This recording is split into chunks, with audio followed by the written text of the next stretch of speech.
మనకు అర్థమైతే అది అసలు లేదు అని మనం అంటున్నామంటే అంత దరిద్రపు మాట ఇంకోటి లేదు. ఎవరేమో అన్నీ ఉన్నాయి, నీకేమైనా కావాలో చెప్పు, అంతే లెక్క. అన్నీ ఉన్నాయి కానీ అది లేదండి, అది ఎందుకమ్మా ఇంకా అన్నీ ఉన్నాయని చెప్తున్నావుగా నువ్వే. అన్ని సంపదలు ఉన్నాయండి, నట్టింట్లో పిల్లలు తిరగడం, నట్టింట్లో కాకపోతే నెట్టింట్లో తిరుగుతున్నారు ఇవాళ పిల్లలు, నట్టింట్లో కాదు నెట్. నీకు ఎందుకమ్మా గొడవ? ఇంత చేస్తే ఈవిడికి పిల్లలు ఉన్నారు, కోడలకి పిల్లలు లేరు, ఈవిడి శంకది చచ్చిపోయింది.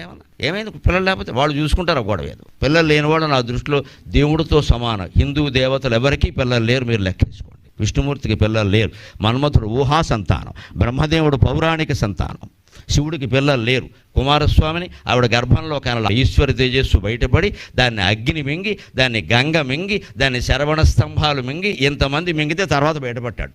శివుడు కడుపున పుట్టినవాడు కాదు ఆయన. వినాయకుడు సరే మనకు అందరికీ తెలుసు, నలుగుపిండికి బొమ్మ చేసి ప్రాణం పోశాడు. ఆయన ఏ ఆసుపత్రిలోనూ పట్ల ఆధార్ కార్డు లేదు. బ్రహ్మదేవుడికి నారదుల సంతానం, అది మరీ విచిత్రం, అసలు కుదరదు. అది సరస్వతీదేవి ఒప్పుకోదు. నేను ఎప్పుడు